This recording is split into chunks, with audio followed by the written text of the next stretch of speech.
Morning, guys. We're working on some 85 vet stuff again. New AC compressors out. Got the brackets sitting there.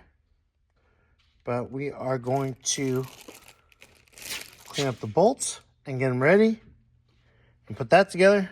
Everything that's been painted, put together is all wrapped up. Keep it nice and safe. So we're going to work on some of this while we're waiting for some parts for the calipers, which is just a slide pin and the new boots. Those should be in later on today. So, been a little bit. Also put the pistons and the calipers. Get all that stuff ready, I guess. Well, I'll show you as we go. That AC compressor for the vet with the bracket on, the bolts all together.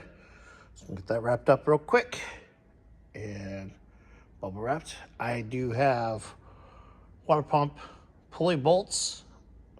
So I'm going to find the new water pump, get the pulley on it, bolt it up. I also have the heater core hose adapter piece that comes off the water pump, painted up, cleaned up. So I'll install that piece and get everything wrapped up. So I'll show you guys that in a little bit.